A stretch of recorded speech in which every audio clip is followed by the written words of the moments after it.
എല്ലാവർക്കും നമസ്കാരം. അപ്പോൾ നമ്മൾ കാത്തിരുന്ന RPF കോൺസ്റ്റബിൾ പരീക്ഷയുടെ എക്സാം ഡേറ്റ് ഇന്ന് പുറത്തു വന്നിട്ടുണ്ട്. ആഹ് മാർച്ച് 2 മുതലാണ് എക്സാം സ്റ്റാർട്ട് ചെയ്യുന്നത്. മാർച്ച് 20 വരെ. മാർച്ച് 2 മുതൽ മാർച്ച് 20 വരെയാണ് എക്സാം നടത്തുക.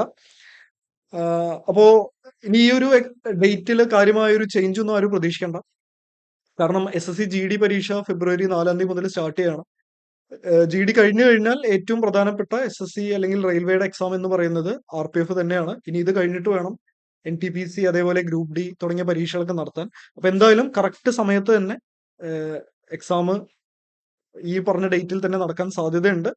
അപ്പൊ ഇവിടെ പിന്നെ വേറൊരു പ്രധാനപ്പെട്ട ഒരു കാര്യം, അപ്പൊ ഈ വർഷത്തെ അല്ലെങ്കിൽ റെയിൽവേയുടെ ഇപ്പൊ അടുത്ത് നടന്ന JEE അതേപോലെ RPF SI ALP ടെക്നീഷ്യൻ തുടങ്ങിയ പരീക്ഷകളൊക്കെ നടന്നിട്ടുണ്ടായിരുന്നു. അപ്പൊ ഇതൊന്നും എഴുതാൻ സാധിക്കാത്ത ആളുകൾക്ക് അവരോട് ആയിട്ട് പറയുകയാണ്, നമുക്ക് എക്സാം ഹോൾ ടിക്കറ്റ് വരിക 4 ദിവസം മുന്നെയാണ്. അതിവിടെ മെൻഷൻ ചെയ്തിട്ടുണ്ട്. 4 ദിവസം മുന്നേ മാത്രമാണ് നമുക്ക് ഹോൾ ടിക്കറ്റ് നമുക്ക് കിട്ടുള്ളൂ. അതായത് 10 എക്സാം എങ്കിൽ ഒരു 6 ആയിട്ടാണ് നമ്മുടെ ഹോൾ ടിക്കറ്റ് നമുക്ക് ലഭ്യമാവുള്ളൂ. പക്ഷെ 10 ദിവസം മുന്നേ ആയിട്ട് എക്സാം സിറ്റി ഏതാണ്, ഡേറ്റ് ഏതാണ് എന്ന് നമുക്ക് അറിയാൻ പറ്റും. അതിന് ഒഫീഷ്യൽ വെബ്സൈറ്റിൽ കയറി നോക്കിയാൽ മതി. മിക്കവാറും പേർക്ക് മെസ്സേജ് വരാറുണ്ട്. നമ്മുടെ ഫോണിലേക്ക് അല്ലെങ്കിൽ മെയിലിലേക്കൊക്കെ മെസ്സേജ് വരാറുണ്ട്. ഇനി എന്തെങ്കിലും ടെക്നിക്കൽ ഇഷ്യൂ കാരണം വരുന്നില്ലെങ്കിൽ നമ്മൾ ഇടയ്ക്കൊന്ന് കയറി ചെക്ക് ചെയ്യണം. കാരണം നമുക്ക് എക്സാം ഇനി കുറച്ച് ദൂരെയൊക്കെ കിട്ടുകയാണെന്നുണ്ടെങ്കിൽ പോകാനുള്ള തയ്യാറെടുപ്പുകളൊക്കെ നടത്താൻ വേണ്ടിയിട്ട് ഇടയ്ക്കൊന്ന് ചെക്ക് ചെയ്ത് നോക്കുന്നത് നല്ലതാണ്. മിക്കവാറും പേർക്ക് ഈ മെസ്സേജ് വരാറുണ്ട്. അപ്പൊ നമുക്ക് ഇത് കുറച്ച് ദിവസം അല്ലെങ്കിൽ കുറച്ച് മാസങ്ങൾ മുന്നേ വിളിച്ച എക്സാം ആയതുകൊണ്ട് ജസ്റ്റ് ഇതിന്റെ മാർക്ക് ഡിസ്ട്രിബ്യൂഷനും അതേപോലെ ജസ്റ്റ് സിലബസും ഒന്ന് ഓടിച്ചൊന്ന് നോക്കാം. അതേപോലെ തന്നെ നിങ്ങൾക്ക് എന്തെങ്കിലും ഇതുമായി ബന്ധപ്പെട്ട ബുക്കുകൾ അല്ലെങ്കിൽ എങ്ങനെയാണ് ഇനി പ്രിപ്പയർ ചെയ്യേണ്ടത് തുടങ്ങിയ കാര്യങ്ങളൊക്കെ അറിയണം എന്നുണ്ടെങ്കിൽ ജസ്റ്റ് ഒന്ന് കമന്റ് ഇട്ടാൽ മതി. നമുക്ക് സെപ്പറേറ്റ് ആയിട്ട് ഒരു വീഡിയോ ചെയ്യാം. ഏതൊക്കെ ബുക്കുകളാണ് ഇനി നോക്കേണ്ടത് അല്ലെങ്കിൽ എന്തൊക്കെയാണ് എങ്ങനെയാണ് നോക്കേണ്ട കാര്യങ്ങളൊക്കെ നമുക്ക് വേറൊരു വീഡിയോ ആയിട്ട് തന്നെ ചെയ്യാം. ആവശ്യമുള്ളവരൊന്ന് കമന്റ് ഇടുക. എങ്കിൽ നമുക്ക് ആ ഒരു വീഡിയോ തയ്യാറാക്കുന്നതിനെ പറ്റിയിട്ട് നമുക്കൊന്ന് ഡിസ്കസ് ചെയ്യാം. നമുക്ക് കാര്യമായിട്ട് ഏതൊക്കെ ബുക്കുകളാണ് ഇനി നോക്കേണ്ടത്, എങ്ങനെയാണ് ഓരോ സബ്ജക്റ്റിനും സമയം നമ്മൾ മാറ്റിവെക്കേണ്ടത്, ഇങ്ങനെയുള്ള കാര്യങ്ങളൊക്കെ നമുക്കൊന്ന് അടുത്തൊരു വീഡിയോയിൽ നമുക്ക് ഡിസ്കസ് ചെയ്യാം. ഇനി ജസ്റ്റ് ഇതിന്റെ മാർക്ക് ഡിസ്ട്രിബ്യൂഷൻ നമുക്കൊന്ന് നോക്കാം. RPF SIയുടെ അതേ ഒരു പാറ്റേൺ തന്നെയാണ് വരുന്നത്. പക്ഷെ ടെക്നീഷ്യൻ അതേപോലെ JEE ഇതിന്നൊക്കെ ഡിഫറെന്റ് ആണ്. ഇപ്പൊ ALP ഒക്കെ 75 മാർക്കിനായിരുന്നു. അപ്പോ റെയിൽവേയുടെ പല എക്സാമുകളും പല മാർക്കിലാണ്, ടോട്ടൽ മാർക്കിലാണ് വരിക. അപ്പൊ RPF കോൺസ്റ്റബിളിന്റെ നോക്കുകയാണെങ്കിൽ ടോട്ടൽ 120 ക്വസ്റ്റ്യനും 120 മാർക്കുമാണ് വരുന്നത്. മൊത്തം 90 മിനിറ്റ് സമയം, അതായത് 1 മണിക്കൂറും 30 മിനിറ്റും. അതായത് ഒരു ക്വസ്റ്റ്യന് 1 മിനിറ്റ് ലഭിക്കുന്നില്ല. ഏകദേശം 40-50 സെക്കൻഡ് മാത്രമാണ് ഒരു ക്വസ്റ്റ്യൻ ചെയ്യാൻ എടുക്കേണ്ട ടൈം. അപ്പോ ഈ ഒരു എക്സാം എഴുതേണ്ട രീതി അടക്കം വളരെ ഇമ്പോർട്ടന്റ് ആണ്. എല്ലാവർക്കും അറിയുന്ന കാര്യമാണ്. ആദ്യമായിട്ട് എഴുതുന്നവർക്ക് വേണ്ടിയിട്ട് പറയാണ്, SSC RRB പരീക്ഷയിൽ നമ്മൾ എത്രത്തോളം പഠിക്കുന്നു എന്നുള്ളതിന് ഒപ്പം തന്നെ എങ്ങനെയാണ് നമ്മൾ പരീക്ഷ എഴുതാൻ തയ്യാറെടുക്കുന്നത്, ആ ഒരു 1 മണിക്കൂറും 30 മിനിറ്റും നമ്മൾ എങ്ങനെയാണ് സ്പെൻഡ് ചെയ്യുന്നതെന്ന് വരെ വളരെ ഇമ്പോർട്ടന്റ് ആണ്. അപ്പൊ അതൊക്കെ ശ്രദ്ധിക്കേണ്ട ഒരു കാര്യമാണ്. പിന്നെ നെഗറ്റീവ് മാർക്കിങ്ങിന്റെ കാര്യം പറയുകയാണെങ്കിൽ 1/3 മാർക്ക് അല്ലെങ്കിൽ 0.33 മാർക്കാണ് ഒരു ക്വസ്റ്റ്യൻ തെറ്റിക്കഴിഞ്ഞാൽ നമുക്ക് നഷ്ടമാവുന്നത്. അല്ലെങ്കിൽ 3 ക്വസ്റ്റ്യൻ തെറ്റിക്കഴിഞ്ഞാൽ 1 മാർക്ക് നമുക്ക് അവിടെ മൈനസ് വരും. അപ്പൊ ആ ഒരു കാര്യം ശ്രദ്ധിക്കുക. ഇനി അടുത്ത ഒരു കാര്യം, നമ്മള് മാർക്ക് ഡിസ്ട്രിബ്യൂഷൻ നോക്കുകയാണെങ്കിൽ മൊത്തം 3 ടോപ്പിക്കാണ് വരിക. അതെല്ലാവർക്കും അറിയാം. ബേസിക് അരിത്തമാറ്റിക് വരുന്നുണ്ട്, അതേപോലെ ജനറൽ ഇന്റലിജൻസ്. ബേസിക് അരിത്തമാറ്റിക് എന്ന് പറയുന്നത് മാത്സ് തന്നെയാണ്. അതേപോലെ ജനറൽ ഇന്റലിജൻസ് അല്ലെങ്കിൽ റീസണിങ് നമുക്ക് എല്ലാവർക്കും അറിയാവുന്ന ടോപ്പിക് തന്നെയാണ്. ഇത് രണ്ടും 35 മാർക്കിനാണ് വരിക. അതായത് മാത്സും റീസണിങ്ങും ടോട്ടൽ 70 മാർക്കിനാണ് വരിക. ഈ 70 മാർക്ക് വളരെ പ്രധാനപ്പെട്ടതാണ്. പിന്നെ വരുന്നതാണ് നമുക്ക് GK 50 മാർക്ക്. അപ്പൊ ഇതുവരെ പഠിത്തം കാര്യമായിട്ട് കൊണ്ടുപോകാത്തവർ ആദ്യം മാത്സും റീസണിങ്ങും കംപ്ലീറ്റ് ചെയ്യാൻ ശ്രമിക്കുക. ഏകദേശം ഇനിയൊരു 1 മന്ത് ഉണ്ട്, ഒരു മാസം ഉണ്ട്. അപ്പോൾ ആ ഒരു മാസം നമുക്ക് ധാരാളമാണ്. മാത്സ് റീസണിങ് ഒക്കെ നല്ല രീതിയിൽ കവർ ചെയ്യാൻ ധാരാളമാണ്. അപ്പോൾ അത്യാവശ്യം നല്ല രീതിയിൽ പഠിച്ചു കഴിഞ്ഞവർക്ക് മാത്സ് റീസണിങ്ങും കണ്ടിന്യൂസ് ആയിട്ട് വർക്കൗട്ട് ചെയ്ത് കൊണ്ടുപോകുക. അതേപോലെ GK നല്ല ഡെപ്തിൽ നോക്കുക. അപ്പൊ അത് നമുക്ക് വീഡിയോയുടെ ലാസ്റ്റ് പറയാം. അതിനു മുന്നേ ആയിട്ട് നമുക്ക് പ്രധാനപ്പെട്ട ഒരു കാര്യം പറയാനുള്ളത്, ഈ മാർക്കിന്റെ പ്രാധാന്യം. അതായത് നമുക്കിവിടെ കട്ട് ഓഫ് മാർക്ക് എത്രയെന്ന് അന്വേഷിച്ച് നടക്കുന്ന ആൾക്കാർക്ക് വേണ്ടിയിട്ടാണ് പ്രധാനമായിട്ടും ഇനി ഒരു കാര്യം പറയാനുള്ളത്, അതായത് കട്ട് ഓഫിനെ പറ്റിയിട്ട് നോക്കിയിട്ട് ഒരു കാര്യമില്ല. കാരണം കഴിഞ്ഞ വർഷത്തെ എക്സാമും ഈ വർഷത്തെ എക്സാമും കമ്പയർ ചെയ്യാൻ പറ്റില്ല. കഴിഞ്ഞ വർഷത്തെ ഏകദേശം വേക്കൻസിയുടെ ഒരു പകുതി, അല്ലെങ്കിൽ ജസ്റ്റ് പകുതിയിൽ കൂടുതൽ അത്രമാത്രം വേക്കൻസിയാണ് ഇപ്രാവശ്യം വിളിച്ചിട്ടുള്ളൂ. അപ്പൊ കട്ട് ഓഫ് എന്താണെന്ന് നോക്കിയിട്ട് ഒരു കാര്യമില്ല. കട്ട് ഓഫിനെ പറ്റിയിട്ട് ഒരു ഡിസ്കഷനും നമ്മൾ ചെയ്യാൻ ഉദ്ദേശിക്കുന്നില്ല. പിന്നെ കഴിഞ്ഞ വർഷത്തെ കോമ്പറ്റീഷൻ അല്ല, 5 വർഷം മുന്നേ 2018-19 എക്സാം നടന്നത്. 18 ആ സമയത്തെ കോമ്പറ്റീഷൻ അല്ല ഈ വർഷം നടക്കാനിരിക്കുന്നത്. അപ്പോ കട്ട് ഓഫിനെ പറ്റിയിട്ട് ഉള്ള ആലോചന ഒഴിവാക്കുക. 120 മാർക്കിലാണ് പരീക്ഷ നടക്കുന്നതെങ്കിൽ 120 മാർക്കിന് വേണ്ടി പഠിച്ച് 120 മാർക്ക് നേടാൻ ശ്രമിച്ചാൽ മാത്രമാണ് നമുക്ക് എക്സാം കയറാൻ സാധിക്കുള്ളൂ. അത് ഏഹ്, ഒരു അതിശയോക്തിയോട് പറയുന്നൊരു കാര്യമല്ല. നമ്മള് ഏഹ്, ഇവിടെ ശ്രദ്ധിക്കുകയാണെങ്കിൽ അത് നോക്കുക. ഇനി അടുത്ത് വരാനുള്ളത് ഫിസിക്കൽ എഫിഷ്യൻസി ടെസ്റ്റ് ആണ്. നമുക്ക് അടുത്ത് വരാനുള്ളത് ഫിസിക്കലാണ്. ആ ഫിസിക്കലിന്റെ പാറ്റേൺ നോക്കിയിട്ട് നമുക്ക് കട്ട് ഓഫിനെ പറ്റിയിട്ട് ഒന്നും കൂടെ പറയാം. നോക്കാം. നമുക്കിവിടെ മെയിൽസിന് വരുന്നത് നോക്കാം. മെയിൽ കാറ്റഗറിക്ക് വരുന്നത് 1600 മീറ്റർ ഓട്ടമാണ്. 1600 മീറ്റർ ഓട്ടം 5 മിനിറ്റ് 45 സെക്കൻഡ്. അതേപോലെ ഫീമെയിൽസിന് നോക്കുകയാണെങ്കിൽ 800 മീറ്റർ ആണ്. അതിന് 4 മിനിറ്റ് 40 സെക്കൻഡ് ആണ്. ഹൈ ജമ്പ് മെയിൽസിന് 4 ഫീറ്റ് ആണ്, ഫീമെയിൽസിന് 3 ഫീറ്റ് ആണ്, 3 അടിയാണ്.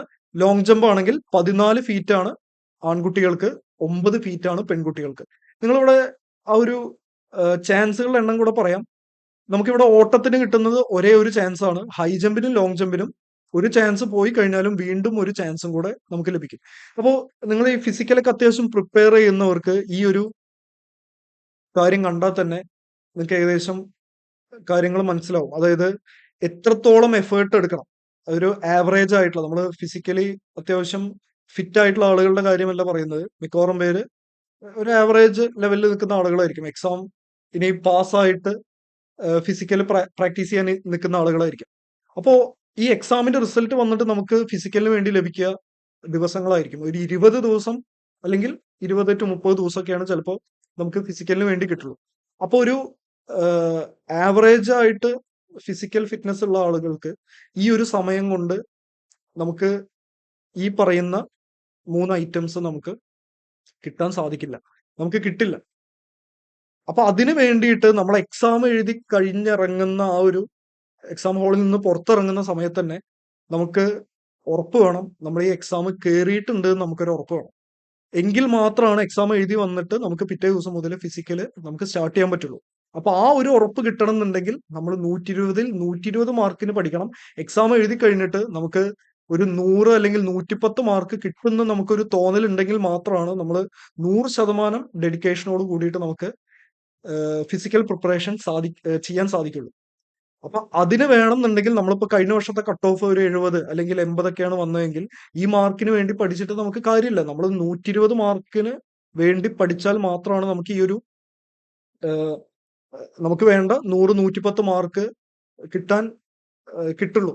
അപ്പൊ അവിടെ നമ്മൾ കട്ട് ഓഫിനെ പറ്റിയിട്ട് ഉള്ള ചിന്ത ആദ്യം തന്നെ ഒഴിവാക്കുക. അതായത് കഴിഞ്ഞ വർഷത്തെ കട്ട് ഓഫുകൾ, മെയിലിന് എത്രയാണ് ഫീമെയിലിന് എത്രയാണ് എന്നുള്ള കട്ട് ഓഫുകളെ പറ്റിയുള്ള ചിന്ത മൊത്തമായിട്ട് ഒഴിവാക്കുക. കഴിഞ്ഞ വർഷത്തെ എക്സാം അല്ല നടക്കാൻ പോകുന്നത്, കഴിഞ്ഞ വർഷത്തെ കോമ്പറ്റീഷനും അല്ല നമ്മൾ നേരിടാൻ പോകുന്നത്. അപ്പോ അതുകൊണ്ടാണ് പറയുന്നത് കട്ട് ഓഫിനെ പറ്റിയിട്ട് ആരും ചിന്തിക്കേണ്ട ആവശ്യമില്ല. കട്ട് ഓഫ് എത്രയോ വന്നോട്ടെ, നമുക്ക് ടോട്ടൽ എക്സാം നടക്കാൻ പോകുന്നത് 120-ൽ 120 മാർക്കിനാണ്. ഒരു മാർക്ക് അധികം മേടിച്ചാൽ അത്രയും നല്ലത്. ആ ഒരു രീതിയിൽ തന്നെ പരീക്ഷ എല്ലാവരും പ്രിപ്പയർ ചെയ്യാൻ ശ്രമിക്കുക. ഇനി ഇനി ഏറ്റവും പ്രധാനപ്പെട്ട ഒരു കാര്യം, ഇനി നമുക്ക് ഒരു 30 ദിവസം അല്ലെങ്കിൽ ഒരു മന്താണ് നമുക്ക് കിട്ടുന്നത് വിചാരിക്കാം. അത്ര കൂട്ടിയാൽ മതി. ദിവസങ്ങളൊന്നും എണ്ണേണ്ട ആവശ്യമില്ല. അപ്പൊ ഒരു 30 ദിവസമാണ് കിട്ടുന്നതെന്നുണ്ടെങ്കിൽ ഒരു ഇതുവരെ പഠിത്തം തുടങ്ങാത്തവർക്കും ചാൻസ് ഉണ്ട്. കാരണം നോക്കുക, ഇതിലെ 70 മാർക്ക് മാത്സ് റീസണിങ്ങും ആണ്. നമുക്ക് നല്ല രീതിയിൽ പ്രിപ്പയർ ചെയ്യുകയാണെന്നുണ്ടെങ്കിൽ നമുക്ക് ഒരു മാസത്തിനുള്ളിൽ തന്നെ ഇതൊക്കെ നമുക്ക് കവർ ചെയ്തെടുക്കാവുന്നതേ ഉള്ളൂ. പിന്നെ GK ഉണ്ട്. അതൊക്കെ കറക്റ്റ് ടോപ്പിക്ക് ഫോക്കസ് ചെയ്തിട്ട് പഠിക്കുകയാണെന്നുണ്ടെങ്കിൽ നമുക്ക് കവർ ചെയ്തെടുക്കാൻ പറ്റും. ഇനി അത് കിട്ടിയിട്ടില്ലെങ്കിൽ പോട്ടെ, അതിന്റെ ബാക്കിൽ നമുക്ക് NTPC 2 എക്സാം വരുന്നുണ്ട്. രജിസ്റ്റർ ചെയ്തവർക്ക് +2 ലെവലും ഡിഗ്രി ലെവലും വരുന്നുണ്ട്.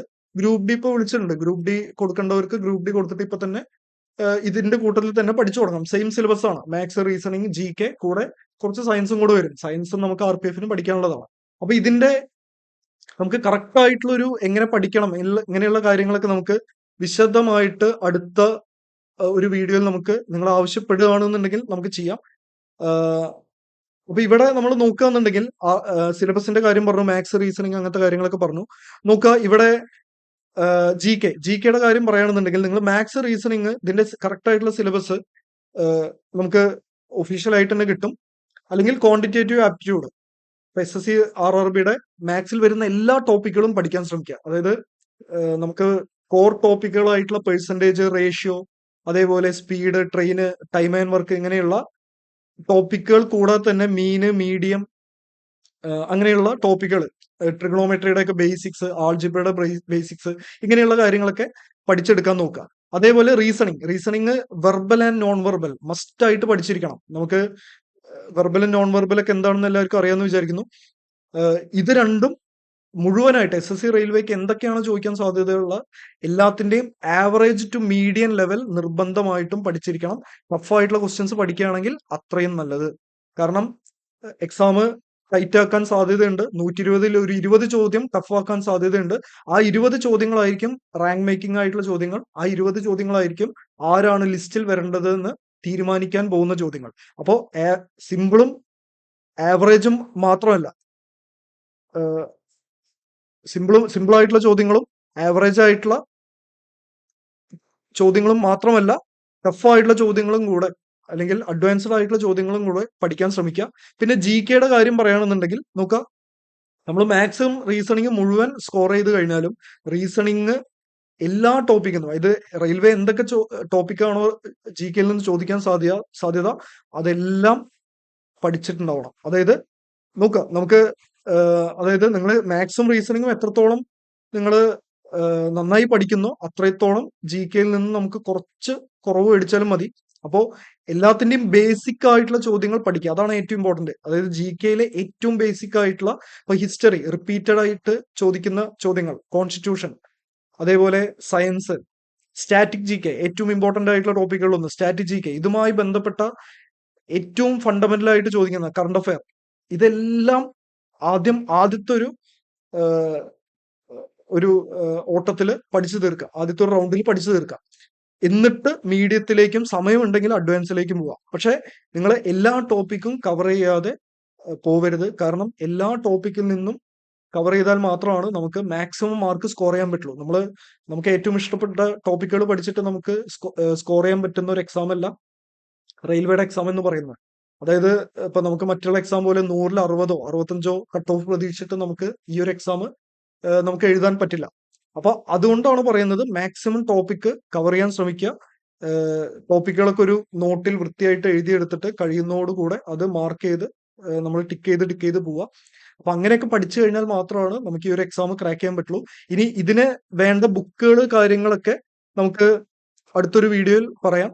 ഡീറ്റെയിൽ ആയിട്ട് നമുക്ക് ചിലപ്പോൾ പറയേണ്ടി വരും. അതുകൊണ്ടാണ് നമുക്ക് ഒന്നും കൂടെ ഒന്ന് റെഫർ ചെയ്യേണ്ടി വരും, ഏതൊക്കെയാണ് പുതിയതായിട്ട് ലഭ്യമായിട്ടുള്ള ബുക്കുകൾ എന്നൊക്കെ നോക്കേണ്ടി വരും. അപ്പൊ അത്രയും നിങ്ങൾക്ക് ആവശ്യമാണെങ്കിൽ നിങ്ങളൊന്ന് കമന്റ് ഇട്ടാൽ മതി. അപ്പൊ അതിനുവേണ്ടി കുറച്ച് ടൈം മാറ്റി വെക്കണം. അതിന് വേണ്ടിയിട്ടാണ്. നിങ്ങൾ ആവശ്യപ്പെടുകയാണെന്നുണ്ടെങ്കിൽ നമുക്ക് എന്തായാലും ചെയ്യാം. പിന്നെ പ്രധാനപ്പെട്ട ഒരു കാര്യം മോക്ക് ടെസ്റ്റുകളാണ്. മോക്ക് ടെസ്റ്റുകൾ അതായത് എങ്ങനെ നമ്മൾ ഈ എക്സാം എഴുതണം. നേരത്തെ പറഞ്ഞു, അതായത് നമ്മൾ ഈ എത്രത്തോളം പഠിച്ചു എന്നുള്ളതിനോടൊപ്പം തന്നെ എങ്ങനെയാണ് ഈ 1.5 മണിക്കൂർ നമ്മൾ എക്സാം ഹാളിൽ സ്പെൻഡ് ചെയ്യാൻ പോകുന്നത് എന്നുള്ളത് ഇമ്പോർട്ടന്റ് ആണ്. അതായത് സമയം ആണ് പ്രശ്നം. 40 സെക്കൻഡ് 50 സെക്കൻഡ് ആണ് ഒരു ക്വസ്റ്റ്യൻ അനുവദിച്ചിട്ടുള്ള സമയം എന്ന് പറഞ്ഞു. അപ്പോൾ ഇത് പ്രാക്ടീസ് ചെയ്യണം. ഇത് സ്ഥിരമായിട്ട് നമ്മൾ എക്സാം ഹാളിൽ നമ്മൾ എന്താണോ ചെയ്യാൻ പോകുന്നത് അത് കണ്ടിന്യൂസ് ആയിട്ട് നമ്മൾ പ്രാക്ടീസ് ചെയ്യണം. PSCയുടെ ഒരു പരീക്ഷയല്ല SSCയുടെ പരീക്ഷ, സോറി റെയിൽവേയുടെ SSCയുടെ പരീക്ഷ എന്ന് പറയുന്നത് കമ്പ്യൂട്ടറൈസ്ഡ് എക്സാം ആണ്.